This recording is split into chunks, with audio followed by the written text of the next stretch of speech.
Hello बच्चों, कैसे हैं आप सभी। स्वागत है आपका हमारे प्यारे से यूट्यूब चैनल एम पॉली पर। बच्चों, मैं उम्मीद करता हूं आप सभी बढ़िया होंगे, आपकी तैयारी बहुत अच्छे से चल रही होगी। तो बच्चों, आज का जो आपका टॉपिक रहने वाला है वो टॉपिक है द इफेक्टिव कम्युनिकेशन। बच्चों, ये जो टॉपिक है एग्जाम पॉइंट ऑफ व्यू से इतना इंपॉर्टेंट भले ही ना हो, लेकिन आपकी लाइफ की अगर मैं बात करूं तो लाइफ पॉइंट ऑफ व्यू से बहुत इंपॉर्टेंट टॉपिक रहने वाला है आपका द इफेक्टिव कम्युनिकेशन। क्यों बच्चों, यहां पर एक वर्ड है कम्युनिकेशन। कम्युनिकेशन का मतलब हिंदी में होता है संचार, यानी बातचीत करना। हम सभी बातचीत करते हैं, आपस में बातचीत करते हैं, दोस्तों से, अपने रिलेटिव से, अपने वर्क प्लेस पर हम सभी बातचीत करते हैं बच्चों। लेकिन हम जो बातचीत करते हैं, क्या हम इफेक्टिवली बातचीत करते हैं? यानी जो बात हम करते हैं वो इतनी इफेक्टिव होती है कि सामने वाला उस पर एक अच्छा रेस्पॉन्स दे। जो बात हम कह रहे हैं सामने वाला उसको बहुत ध्यान से सुने, या जब भी हम बोल रहे हैं क्या सामने वाला हमारी बात पर अटेंशन कर भी रहा है या नहीं। अगर सामने वाला आपकी बात को सरसरी ले जाता है, आपकी बात पर ध्यान नहीं दे रहा है, तो इसका मतलब क्या है बच्चों, आप इफेक्टिवली कम्युनिकेट नहीं कर रहे हैं। तो यही आज का बेसिकली आपका जो टॉपिक है द इफेक्टिव कम्युनिकेशन। इसमें हम जानेंगे बच्चों किस तरह से हम इफेक्टिव कम्युनिकेट कर सकते हैं अपने दोस्तों के साथ में, अपने रिश्तेदारों के, अपने रिलेटिव्स के साथ में, अपने वर्क प्लेस पर किस तरीके से बात कर सकते हैं। तो ये चीज़ें आज के हम इस टॉपिक में कवर अप करेंगे और बच्चों ये आपको लाइफ लॉन्ग बहुत हेल्प करने वाली है, बहुत मदद करेगी बच्चों आपको। तो किस तरीके से ये आपको मदद करने वाला है, आपके लाइफ में क्या इसका पार्ट रहने वाला है, आप किस तरह से सामने वाले से पर्सन से बात करें कि आपका जो कम्युनिकेशन है वो इफेक्टिव हो जाए। तो यही चीज़ें आज हम सीखेंगे। ये बच्चों आपकी स्किल्स को डेवलप करता है। स्किल्स बहुत तरह की होती है बच्चों, आपकी स्किल्स बहुत टाइप की होती है। आपके एजुकेशन में, आपके वर्क में, हर चीज़ में बच्चों अलग अलग स्किल होती है। इसी तरीके से बच्चों उनमें से एक स्किल का पार्ट है कम्युनिकेशन स्किल। ये बच्चों इतना इंपॉर्टेंट पार्ट है, बहुत ज़्यादा इंपॉर्टेंट पार्ट है। इस पर डिस्कस करेंगे हम डिटेल में आज के इस लेक्चर में। लेकिन उससे पहले जो हमारे बच्चे चैनल पर नए हैं वो चैनल को सब्सक्राइब कर ले, बेल आइकन को प्रेस कर ले, ताकि नई वीडियोस के नोटिफिकेशंस आप तक पहुंच पाए। और जिन बच्चों ने अभी तक हमारी ऐप एम पॉली को डाउनलोड नहीं किया है वो ज़रूर से एम पॉली ऐप को डाउनलोड कर लीजिए, क्योंकि आपके जो हमारे जो पॉलिटेक्निक के स्टूडेंट्स हैं उनकी सभी की क्लासेस चल रही है, कंटिन्यूसली हमारी एप्लीकेशन पर चल रही हैं और बहुत सिस्टमेटिकली वे में चल रही हैं। तो सभी बच्चे ऐप को ज़रूर डाउनलोड करें, कोर्सेज को एनरोल करें और अपनी तैयारी में लग जाएं। तो बच्चों मैं बात कर रहा था कम्युनिकेशन के बारे में, और वो भी इफेक्टिव कम्युनिकेशन के बारे में। आपने देखा होगा जो हमारे लीडर्स हैं, जो सुप्रीम लीडर्स होते हैं, जो बहुत अच्छे पॉलिटिशियंस होते हैं, तो जब एक पॉलिटिशियन एक टॉप लेवल का पॉलिटिशियन बनता है तो जानते हैं उसके पीछे रीज़न क्या होता है। क्योंकि पॉलिटिशियन के अंदर एक क्वालिटी होती है, वो होती है कम्युनिकेट करना, बात करना, बात को इस तरह से प्रेजेंट करना कि सामने वाला उसकी बातों में खो जाए, अपनी बातों को इस तरह से रखना कि सामने वाला उसकी बातों को सुनता रहे। जैसे फॉर एग्जांपल नरेंद्र मोदी जी हैं, हमारे देश के पीएम, प्राइम मिनिस्टर हमारे। तो नरेंद्र मोदी जी जब स्टेज पर आते हैं और संबोधित करते हुए कहते हैं भाइयों और बहनों, तो वो जब इस सेंटेंस को बोलते हैं तो लोग बिल्कुल मंत्रमुग्ध हो जाते हैं, उनकी बात में खो जाते हैं। और उसके बाद जब वो कम्युनिकेट करना शुरू करते हैं तो उनका कम्युनिकेशन स्किल एक अलग लेवल का होता है। इसी तरीके से बच्चों बहुत सारे एग्जाम्पल्स है कम्युनिकेशन स्किल्स के। जैसे कि आपके बहुत सारे मोटिवेशनल स्पीकर्स हैं, जब वो कम्युनिकेट करते हैं तो लोग क्या करते हैं, शांति के साथ बैठकर उनको सुनते रहते हैं। तो यही कहलाता है बच्चों, वो जो बात कहते हैं वो इतने इफेक्टिव तरीके से कहते हैं कि सामने वाला जो है उनकी बातों में क्या है, खो जाए, मंत्रमुग्ध हो जाए। तो इसी को कहा जाता है बच्चों आपका इफेक्टिव कम्युनिकेशन। चलिए शुरू करते हैं अपना टॉपिक। सबसे पहले हम बात करते हैं व्हाट इज कम्युनिकेशन। कम्युनिकेशन क्या होता है, कम्युनिकेशन किसे कहा जाता है, संचार आपका क्या होता है। यहां पर एक छोटी सी डेफिनेशन है, the exchange of information, idea and feelings between individual और ग्रुप। यही क्या कहलाता है, आपका कम्युनिकेशन कहलाता है। यानी एक्सचेंज करना इंफॉर्मेशन को। एक्सचेंज किसके बीच में होगी, दो पर्सन कम से कम होने चाहिए। कम्युनिकेशन के लिए दो लोगों का होना जरूरी है। तो वो क्या करेंगे, एक दूसरे के पास अपने आइडियाज को, अपनी इंफॉर्मेशंस को, अपनी फीलिंग्स को क्या करेंगे बच्चों, एक दूसरे के पास क्या करेंगे, ट्रांसफर करेंगे। तो वो इंडिविजुअल भी कर सकते हैं और ग्रुप में भी कर सकते हैं। तो यही क्या कहलाता है बच्चों, आपका कम्युनिकेशन कहलाता है। साथ ही it can be verbal, non verbal, written और विजुअल। जो हमारा कम्युनिकेशन होता है वो किस किस टाइप का हो सकता है, इसके अलावा और भी टाइप्स होते हैं, लेकिन जो मेन है वो कौन कौन से, आपका verbal, non verbal, written and visual. यहां पर मैं आपसे कम्युनिकेट कर रहा हूं, मैं आपसे बात कर रहा हूं, तो यहां पर मैं लगभग ऑलमोस्ट सभी मोड का यूज कर रहा हूं। अगर मैं बात करूं वर्बल कम्युनिकेशन के बारे में, वर्बल यानी मौखिक रूप से बोलना, इसे कहा जाता है मौखिक संचार। तो वर्बल कम्युनिकेशन, मैं आपसे बात कर रहा हूं तो मैं आपसे वर्बली बात कर रहा हूं, ठीक है। तो ये हो गया आपका verbal communication. Non verbal communication क्या होता है बच्चों आपका? नॉन वर्बल कम्युनिकेशन में आपके जेस्चर्स आ जाते हैं, आपकी बॉडी लैंग्वेज, आपका आई कॉन्टैक्ट, ये सारी की सारी चीजें आपकी नॉन वर्बल कम्युनिकेशन में आ जाती है।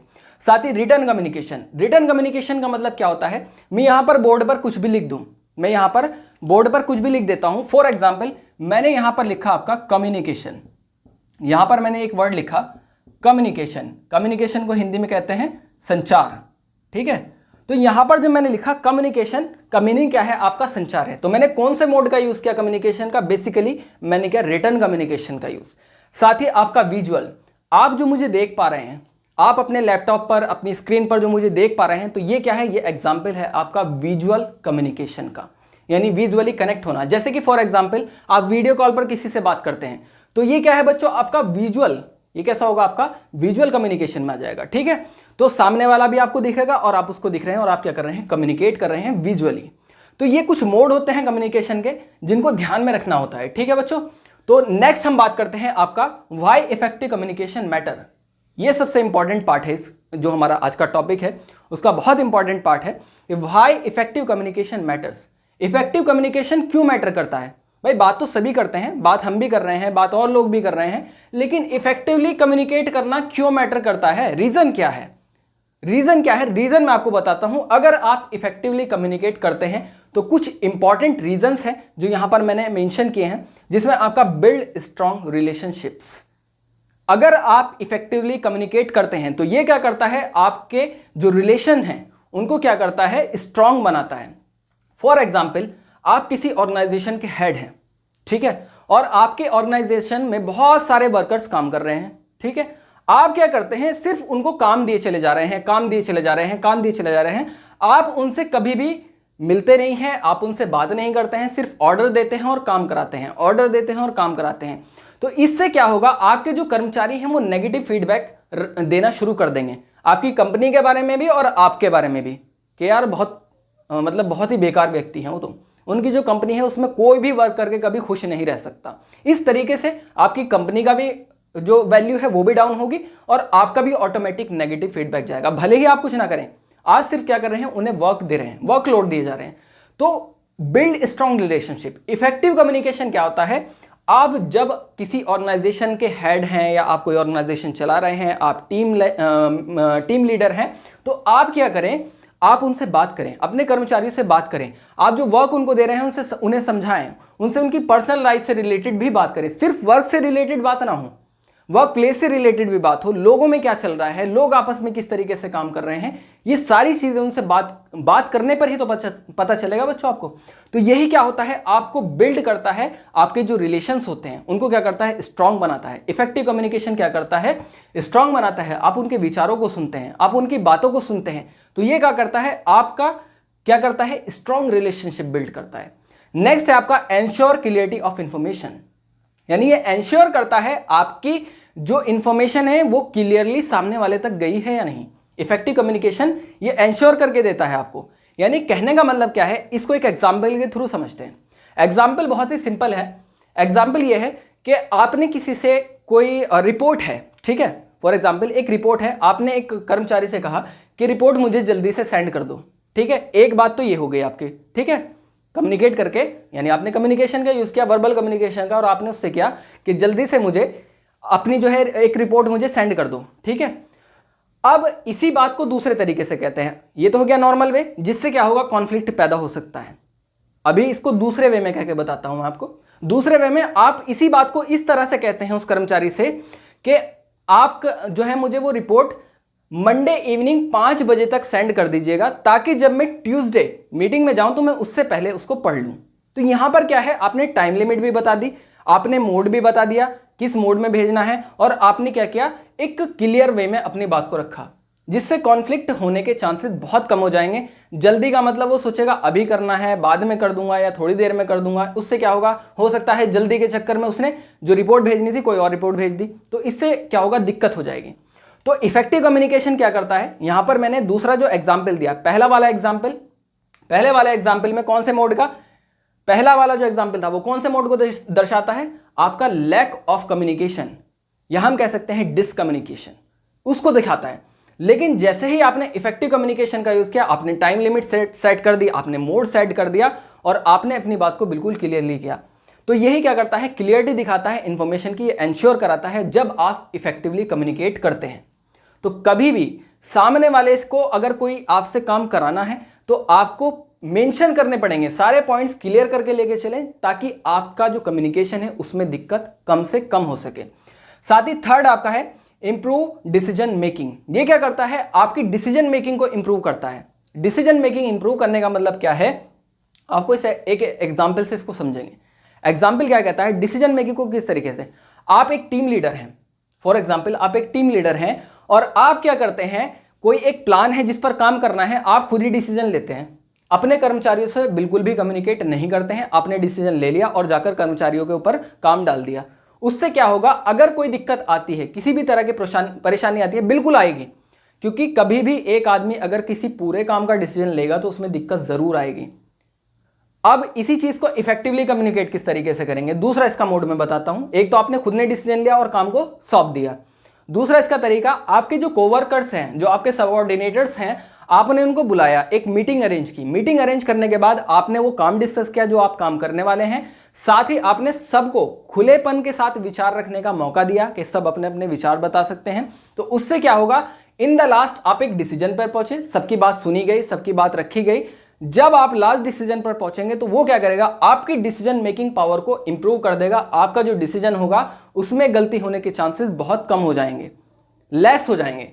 तो यही कहलाता है जब आप इफेक्टिवली कम्युनिकेट करते हैं तो आपकी डिसीजन मेकिंग पावर क्या होती है, इंप्रूव होती है। तो ये मेजर आपके 3 पॉइंट्स हैं जो आपको ध्यान में रखने हैं। आपको जब भी आप किसी ऑर्गेनाइजेशन में काम करेंगे, स्ट्रॉन्ग रिलेशनशिप बनाएंगे, इफेक्टिव कम्युनिकेशन का यूज करके आप स्ट्रॉन्ग रिलेशनशिप बिल्ड कर सकते हैं। साथ ही क्लियरिटी ऑफ इन्फॉर्मेशन आपकी एंश्योर हो सकती है अगर आप इन्फॉर्मेशन क्लियरिटी के साथ कर रहे हैं, डिलीवर्ड कर रहे हैं। इंप्रूव डिसीजन मेकिंग, अगर आप इफेक्टिवली कम्युनिकेट करना जानते हैं तो आप क्या कर सकते हैं, जो आपकी डिसीजन मेकिंग है उसको इंप्रूव कर सकते हैं। अब कुछ पॉइंट्स है बच्चों जो आपको ध्यान में रखने हैं, की एलिमेंट्स ऑफ इफेक्टिव कम्युनिकेशन। अब मैं आपको ये कुछ की पॉइंट्स बताता हूं जिनको आपको ध्यान में रखना है कि इन पॉइंट्स का यूज करके आप क्या करेंगे, अपने कम्युनिकेशन को इफेक्टिव बनाएंगे। वो कौन कौन से पॉइंट्स हैं, यहां पर ये मेनली आपके 4 पॉइंट है जो आपको ध्यान में रखने हैं। नंबर 1 है आपका क्लियरिटी। इसको ध्यान में रखना है, कभी भी कोई भी बात अगर आप कहें, किसी से भी कहें, XYZ आपके जूनियर है, सीनियर है, सबऑर्डिनेटर्स है, फैमिली मेंबर्स है, रिलेटिव्स है, कोई भी है XYZ, आपको क्या करना है, जो भी आप इंफॉर्मेशन या जो भी मैसेज आप डिलीवर करना चाह रहे हैं सामने वाले के पास, उसमें क्लियरिटी होनी चाहिए। बात को घुमा फिराकर या इधर आधर करके बिल्कुल भी नहीं करना है, क्लियरिटी होनी चाहिए। बात को क्लियरिटी के साथ रखें तो आपका कम्युनिकेशन इफेक्टिव कम्युनिकेशन की कैटेगरी में आ जाएगा। एक पॉइंट ही आपको ध्यान में रखना है। दूसरा पॉइंट है एक्टिव लिसनिंग। एक्टिव लिसनिंग, ये समझ लीजिए, ये जो की पॉइंट्स यहां पर लिखे हुए हैं, इन की पॉइंट्स का भी एक की पॉइंट है एक्टिव लिसनिंग। क्योंकि इंग्लिश का एक कोट है बच्चों, for being a good speaker first of all you will have to be a good listener. एक अच्छा वक्ता बनने से पहले आपको एक अच्छा श्रोता बनना पड़ेगा। तो अगर आप चाहते हैं कि आप इफेक्टिव कम्युनिकेशन करें तो आपको एक्टिव लिसनर बनना पड़ेगा। एक्टिव लिसनर क्या होता है बच्चों, एक्टिव लिसनर उसे कहा जाता है जो सामने वाले की बात को ध्यान से सुनता है, और इसलिए सुनता है कि उसकी बात समझ में आ जाए, इसलिए नहीं कि वो जवाब दे। उसकी बात, जो सामने वाला बात कह रहा है, जो सेंडर है जो बात को कर रहा है, जैसे कि मैं यहां पर आपका सेंडर हूं, तो मैं जो बात कर रहा हूं आप इस पॉइंट ऑफ व्यू से सोचें कि आप मेरी बात को समझेंगे। अगर आप जवाब देने की अंडरस्टैंडिंग रखते हैं, यानी जवाब देने की नियत से आप सुनते हैं, तो आप क्या करेंगे, एक्टिव लिसनर की कैटेगरी से बाहर हो जाएंगे। तो for being a good speaker, आपको एक अच्छा बोलने वाला बनने से पहले आपको एक अच्छा सुनने वाला बनना पड़ेगा। To be a good listener क्या करना पड़ेगा, आपको एक अच्छा सुनने वाला बनना पड़ेगा। तो ये चीज आपको ध्यान में रखनी है। जब भी आप बात करें, सामने वाले से बात करें, पहले उसकी बात पूरी होने दो और बहुत ध्यान से सुने। देन अगर आप अपना जवाब देंगे तो आपका जवाब 100% इफेक्टिव होगा, क्योंकि आपने सामने वाले की बात को ध्यान से सुना है। नेक्स्ट, थर्ड जो पॉइंट है आपका, non verbal communication. Non verbal communication भी एक की पॉइंट है बच्चों आपका, इसे भी ध्यान में रखना है। जब आप किसी से बात करते हैं, जब आप किसी से कम्युनिकेट करते हैं, तो नॉन वर्बल कम्युनिकेशन का एक बहुत बड़ा रोल होता है।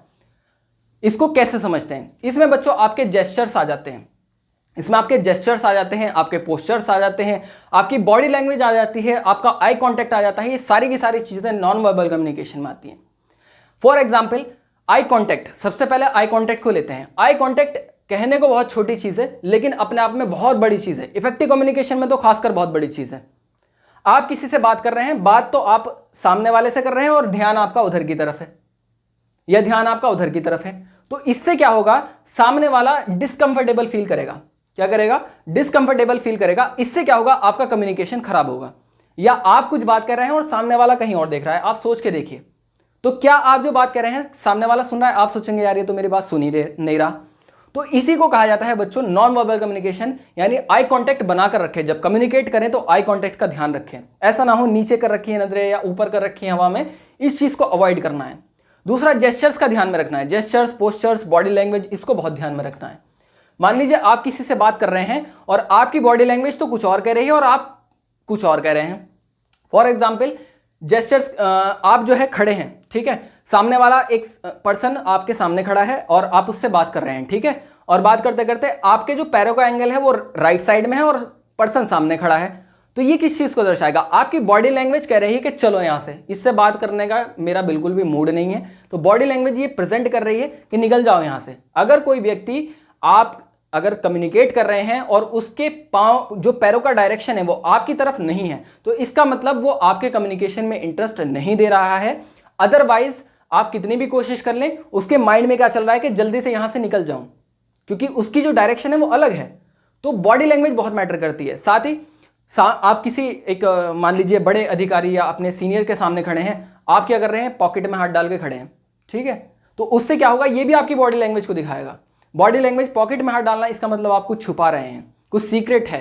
तो ये काफ़ी सारी चीज़ें हैं जो बॉडी लैंग्वेज का पार्ट है। जल्दी बच्चों, हम आपकी स्किल्स को इंप्रूव करने के लिए बॉडी लैंग्वेज और इसके अलावा आपकी जो स्किल है उसको कैसे इंप्रूव करें, कम्युनिकेशन स्किल को कैसे इंप्रूव करें, आप जब जॉब इंटरव्यू या प्रिपरेशन करते हैं उसको कैसे इंप्रूव करें, इस पर भी हम जल्दी एक कोर्स डिज़ाइन कर रहे हैं बच्चों, उस पर भी काम कर रहे हैं। आपको किस तरीके से एक बेहतर वे में हम आपको सिखा पाएंगे, उस पर बहुत अच्छी तरीके से हम वर्क कर रहे हैं। तो हम आपको बताएंगे बच्चों किस तरीके से कम्युनिकेट करना है, किस तरीके से बात करना है, बहुत सारी चीज़ें हम उसमें उस कोर्स में मेंशन करेंगे बच्चों। तो ये चीज़ आपको ध्यान में रखनी है। आप जब बात करें किसी से तो आपका पूरा फोकस उसकी तरफ होना चाहिए। हेड ऐसा ना हो डाउन है, तो ये भी क्या दिखाता है, आप निराशा में हैं, आप नहीं सुनना चाह रहे हैं। हेड आपका बिल्कुल ऊपर भी ना हो, तो ये बॉडी लैंग्वेज को आपको ध्यान में रखना है, जेस्चर्स का ध्यान में रखना है, ठीक है। तो ये सारी चीज़ें आपकी आ जाती हैं नॉन वर्बल कम्युनिकेशन में, अगर आप इनका यूज़ करते हैं। जैसे एक और एग्जाम्पल मैं आपको बताता हूँ। आप अपने दोस्त से, आपका दोस्त आपसे कुछ बात कर रहा है, ठीक है, आप क्या कर रहे हैं, बस जवाब कुछ दे नहीं रहे, सुनने लगे पड़े हैं, ठीक है। तो इसमें क्या होगा, उससे भी आपका कम्युनिकेशन क्या हो जाएगा, लैक हो जाएगा। आप या तो हाँ या ना में उसको जवाब देते रहें, या ठीक है कुछ ऐसी बातें करते रहें, या ज़्यादा भी नहीं तो नॉन वर्बल कम्युनिकेशन का यूज़ करके अपना सर हिलाते रहें, हाँ हाँ ठीक है, हाँ हाँ ठीक है। मतलब गर्दन हिलाना क्या है, एक सिंबल होता है कि आप सामने वालों को सुन रहे हैं, ठीक है। साथ ही नेक्स्ट बात करते हैं एम्पैथी। नेक्स्ट क्या है आपका, एम्पैथी। जो फोर्थ इंपॉर्टेंट पॉइंट है वो आपका एम्पैथी है। जो सबसे ज़्यादा कम्युनिकेशन में जुड़ाव पैदा करता है वो यही वाला वर्ड है आपका। ये देखने में बहुत छोटी चीज़ है लेकिन अपने आप में बहुत बड़ा रोल प्ले करती है, एम्पैथी। एक वर्ड होता है बच्चों आपका सिंपैथी और एक वर्ड होता है एम्पैथी। यहाँ पर जो वर्ड लिखा है वो है एम्पैथी, सिंपैथी नहीं है, ये है एम्पैथी।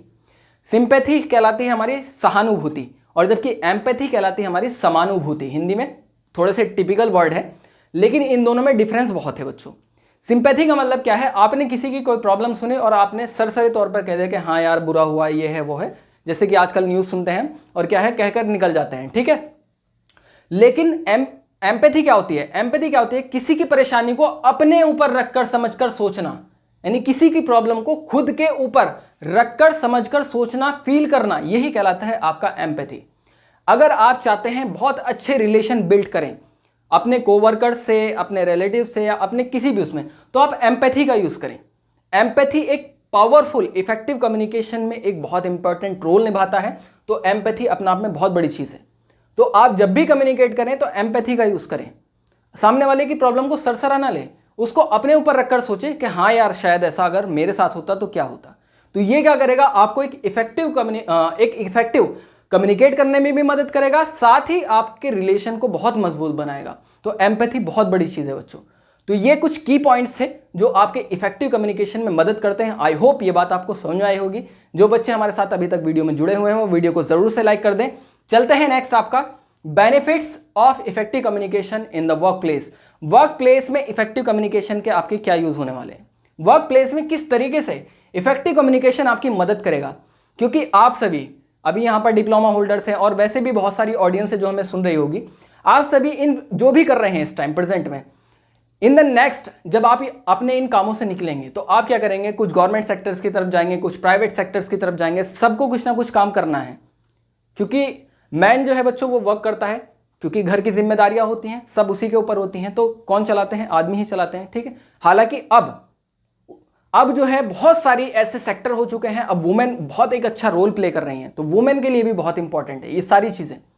अब क्या है, आप किसी वर्क प्लेस में हैं और वर्क प्लेस में क्या है, आप वर्क प्लेस में इफेक्टिव कम्युनिकेट करते हैं। ये किस तरीके से हेल्प करेगा आपको आपके वर्क प्लेस में? पहला पॉइंट है आपका इंक्रीज प्रोडक्टिविटी। अगर आप इफेक्टिव कम्युनिकेशन जानते हैं तो ये आपकी प्रोडक्टिविटी को इंक्रीज करेगा। किस तरह से इंक्रीज करेगा ये आपकी प्रोडक्टिविटी को, इसको समझते हैं।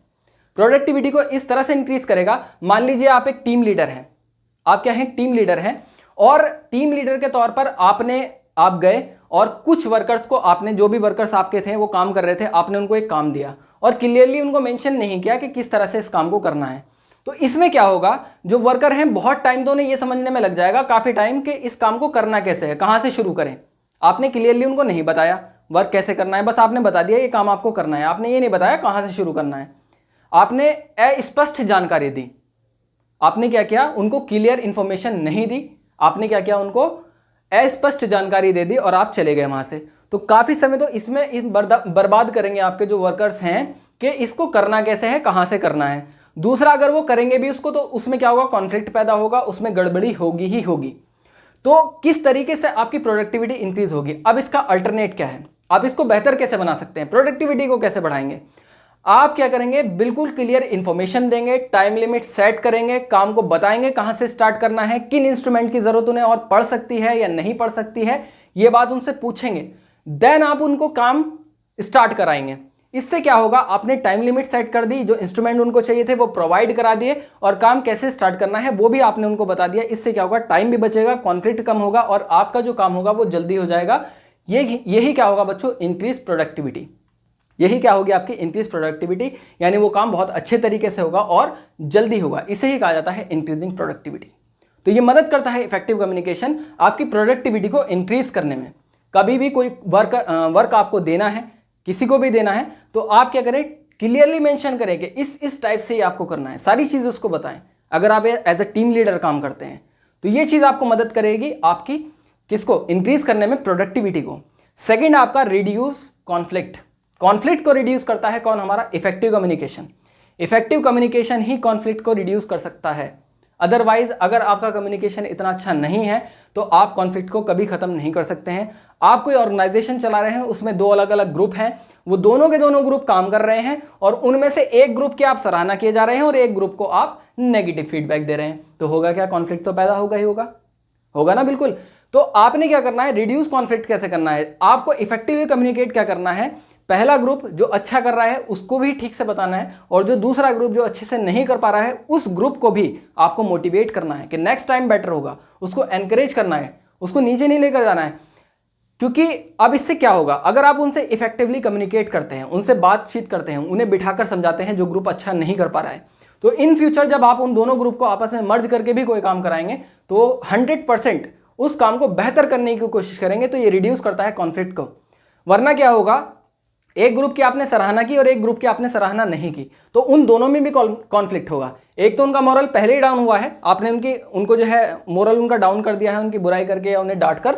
दूसरा क्या होगा, जो दो ग्रुप है वो भी आपस में एक दूसरे से क्या करेंगे, कॉन्फ्लिक्ट पैदा हो जाएगा उनमें, वो बात नहीं करेंगे एक दूसरे से, बिल्कुल भी वर्क प्लेस पर बात नहीं करेंगे, एक दूसरे से शेयर नहीं करेंगे अपनी इंफॉर्मेशन, एक दूसरे से अपनी प्रोडक्टिविटी शेयर नहीं करेंगे। तो ये क्या करता है, रिड्यूस करता है इफेक्टिव कम्युनिकेशन कॉन्फ्लिक्ट को। थर्ड आपका इसका क्या एक इंपॉर्टेंट रोल है आपके वर्क प्लेस में, थर्ड है इसका एनहेंस टीम वर्क। ये क्या करता है, टीम वर्क को एनहेंस करता है।